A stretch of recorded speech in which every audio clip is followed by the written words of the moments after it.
and good morning. It's Friday, August the 2nd. I know that because yesterday was my sister's birthday, the 1st. And we're today going to be talking to Joseph Spracale. And Joe has been with our church for a few years now. And he has some memories he's going to share with us. Good morning, Joe. I thank you for inviting me to be here with you. Absolutely. One of the first questions that we usually get started with in our interviews or our conversations is, can you remember or do you recall the first time that you came to Tempe first?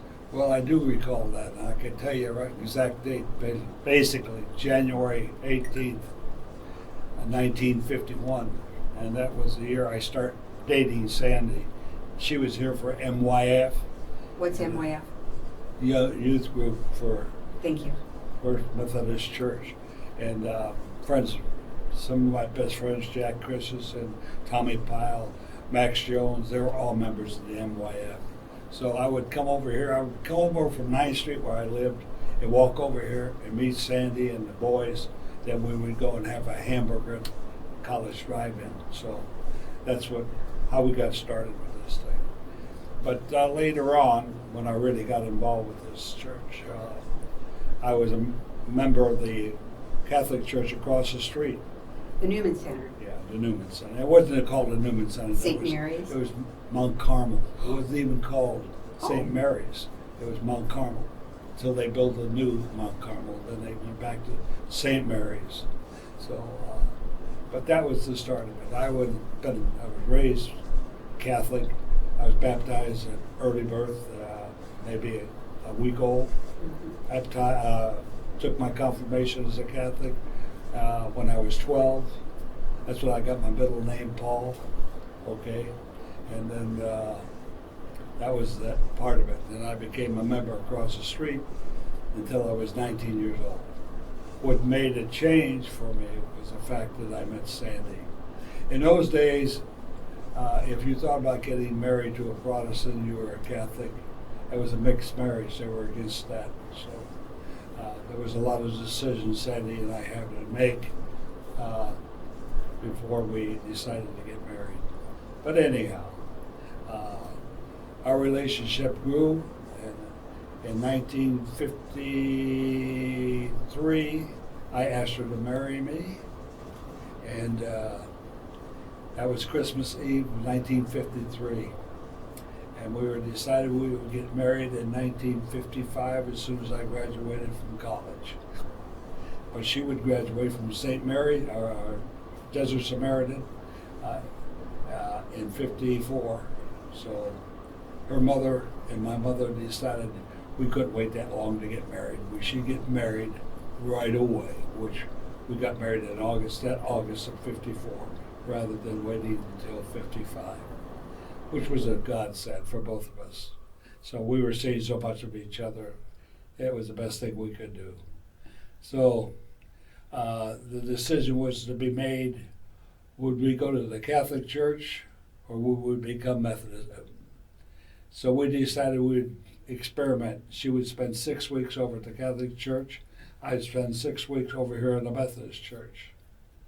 And the big deal was 6 weeks at the Catholic Church to Sandy was nothing. 6 weeks at the Methodist Church was very positive. We had a great minister, Father Minister Dexler was the priest, was the minister at that time. I'm getting trouble here with priest and ministers. I do the same thing. I was raised Catholic. Anyhow, Dexler was quite a guy. And when I walked into this church for my 6 weeks, everybody was very active in the pews. When Sandy went to the church across the street, all you did was stand up and kneel. Stand up and kneel. That was about all we did. And so consequently, our decision became very easy. We would get married, and I would become a Methodist. And she was very happy with me for that decision because she didn't want to become a Catholic. But anyhow, I had no regrets from the day that I took the oath to become a Methodist.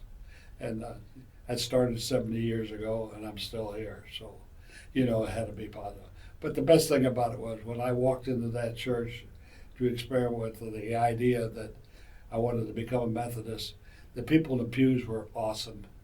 All those people sitting in those pews were professors from ASU, and I didn't know at that time that they would basically influence my life because I would have their kids in the classroom.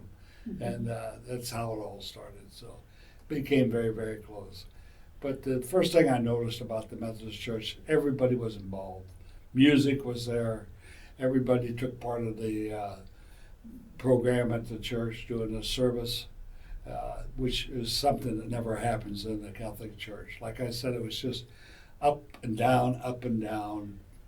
And communion was big, though. I enjoyed that part of it in the Catholic Church, probably more than anything else that ever happened in the Catholic Church with me, was communion. So because it was part of each service. Yeah, that was the biggest part of the service. That's why you went to church, was to receive the communion, such as we do here too. So, but we only do it once a month, and the Catholic Church is every time you walk in, there's time part for of the communion. Mass. Yeah, Mm-hmm. That was the best part of the Catholic people. So, but anyhow, that was the start of it with me. So when you were coming, was it at this location when you were coming? No, when I came, it was the old church. And, The old one. you'll have a picture. I brought you the old Okay. church. The parsonage was where the parking lot is now, Uh-huh. and it was the old place. And I was So very then you've fortunate. watched this church be built up from Yeah, the yeah. original. The original church, we tore it down brick by brick. We cleaned brick. That was I don't remember the date, 62, 61, 62, somewhere in there. Mm-hmm. But we were out here cleaning brick and selling that brick. I don't remember how much we sold it for, those bricks for, but we did. But we were good Methodists trying to save money. Not that we couldn't afford to build a church without involving everybody, but the spirit was, it was our church. Let's do what we have to do to do Early that. recyclers. Yeah. I like that idea. Yeah, Yes. yeah. So that's what we did. So when Bob and I came and you asked him and he became part of your usher team, you were very involved with that particular job at church. I was involved with that because when I first became a member of the church, Dick Lamb, who owned a grocery store here in town, he asked me to usher. Mm-hmm. So I did. I wanted to be part of something. I really just didn't want to sit in the pews, but I wanted to be able to greet people and do that kind of stuff. So I became an usher. That was 1954. So I ushered all the way up until the last couple of years when the virus came. I tried to do it after we got back to church, but my legs failed me. So I had to give it up. My balance got so bad I couldn't walk up the steps anymore. So without having a rail to hang on to. So I asked Bob to take over, and Bob did. And it was a blessing when you and Bob both came. I know Bob also took my place on Pastor Parish at that time.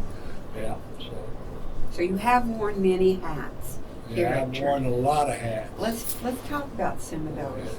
Okay. I first started out, I'll go back to the point where I've served just about on every committee in this church, other than the finance and the foundation. Those two I didn't want to serve on. I didn't want to worry about it. Stewardship, every year, and served on that. And when Dave Summers came, it was for sure Jimmy Garth and Jody Garth and Joe Spracale and Sandy Spracale became the people that do the stewardship committees, and that's what we did. But all the other committees, probably the best committee I was served on, and Dave Summers basically put me on as a lay leader, and then I was blessed to have, and I served as lay leader for about 6 years with Sally Anderson. Okay. Sally and I, that was the best partnership I've ever had with anybody to serve with me. So but she and I really enjoyed doing what we had to do as lay leaders. And that basically, but then again, I was, Bowling Christ was a big fundraiser for the Methodist conference. I was in charge of Bowling Christ for this church. But you're going to have to tell me what that is. Bowl? Like a bowling ball bowl? No, No. bold in Christ. Thank you, bowl. Okay, yeah. Okay. And we raised quite a bit of money for the conference at that time. That was quite a deal. It lasted almost a whole year. And I made a lot of friends, and I also made a lot of enemies over that because people were tired of me asking for money. Okay. That was the only regret I ever had. But I lost 2 or 3 friends over that. I'm sorry Yeah, about that. yeah. They left the church too, believe me, which I wasn't happy about. Because being involved in this church and being a member of the church was so important to me. And I hated to see people leave because of finances. Yes. Okay. Well, it was one thing they did pledge money, and then some people thought it wasn't enough. So they asked me to go back and ask them again, which was their mistake. Mm-hmm. But I did as I was told from the conference. It was tough. Yes. Probably one of the worst things that ever happened to me in this church. Mm-hmm. But I did regret that one thing. So. On top of being in charge of so many things, as you said, staff parish and other things, do you have one standout memory, or a few, of being here at church, being on the campus? A special place? Yeah, Fireside Lounge. Fireside. Yeah, and the reason for that is probably when our church was struggling with ministers, I had the opportunity to interview Dave Summers. Mm-hmm. And I asked Dave when he came in to say a prayer for me. Nobody prays like Dave Summers. When I heard him pray, Mm-hmm. I thank God right that time.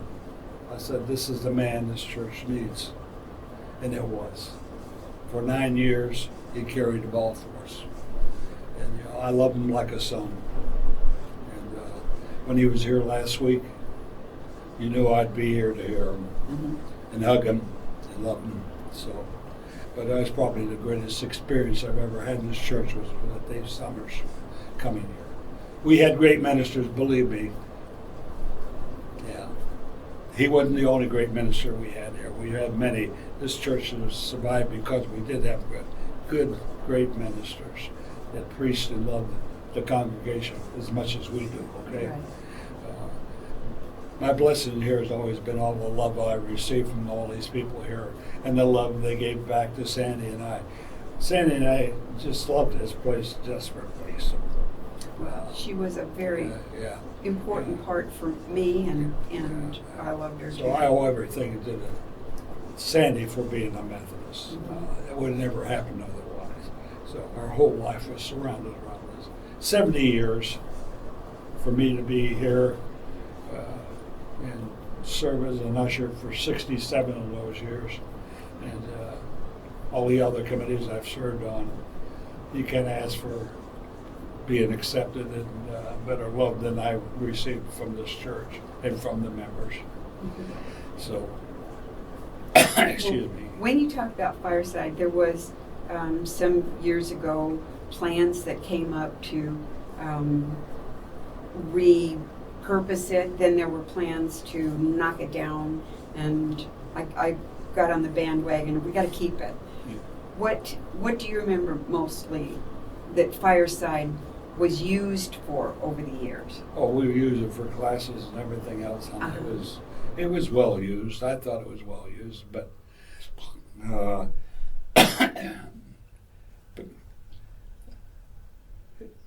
just basically for classes and things and Bible study. Mm-hmm.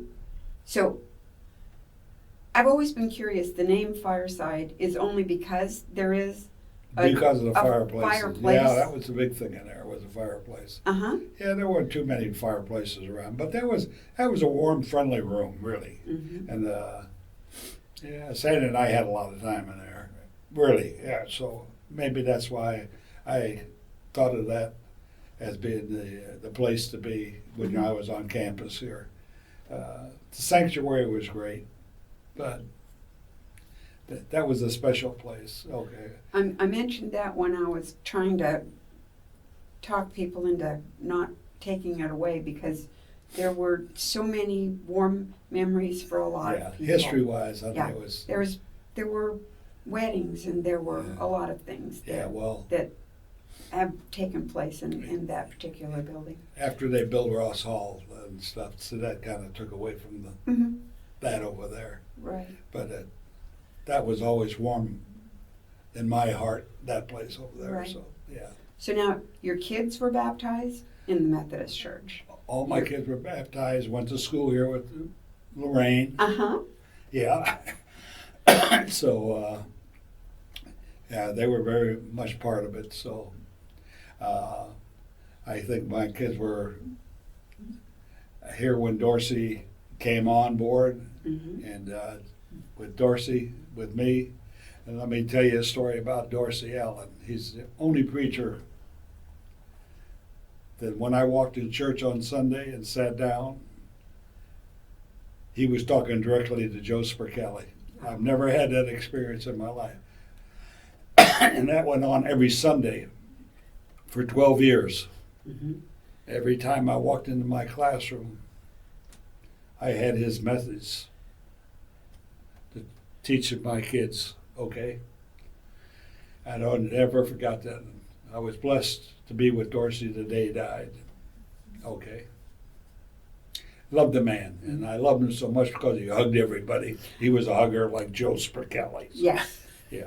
So, Your hugs are well so, worth. but Dorsey came at a big time. We did the minister before him. I won't mention names, but wasn't a hugger. He was a good minister, but he was very dry, Mm-hmm. not warm and friendly like Dorsey. Mm-hmm. But Dorsey brought that loving thing back to the church when he came in, and he was well received by everybody. We talked about just about everything on our list that we usually share in these conversations. The last question that we really have written down is the future of the church. What do you see as the future? What would you like to see as the future? In the future, I would like to see us get young families involved. Mm-hmm. You know how much I love kids. Yes. And that's what I miss most right now, is that we don't have enough kids here for us to minister to.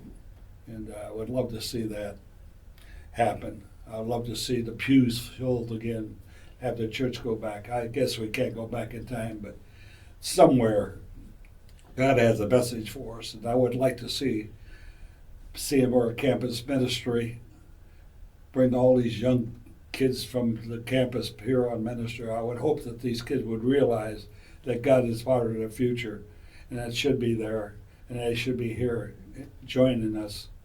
We ought to be able to fill the pews with all these kids from ASU. We got 80,000 kids on this campus. Why can't we fill up our pews, okay, with those young people? And then eventually teach them that this is the place to be. God has a place in everybody's life, okay? And if they love by God, they should be here to love their God, because He's the most important thing you're going to have in your life, okay? Love, number one. Mm-hmm. And being part of a church really helps you to receive that message. And, like I said, we've been blessed. I've been loved by everybody that sits in those pews. Sandy's been loved by everybody that sits in those pews. And we've tried to reach out to those people and show them our love for them. I've stayed here so long because of my love for this church and for the people of this church. Basically, that's it. I came here in 1974, got married here. 54. Yeah, excuse me, 54. That's all right. I knew you meant to say Yeah, 54. I came here in 1954. Mm-hmm. 70 years ago. So I've been here ever since. Best thing ever happened to me. So, along with becoming a school teacher. Okay. Right. Joe, thank you so very much for Well, visiting I with us. appreciate it. You wanted to wrap up with the picture of you and your Well, bride. I'd like you to start with the wedding part and end with the last part. Okay, we'll make that happen. Somewhere you need to tie Sandy and I together. I want her to be part of everything I do. Yeah. Good. She was everything to me.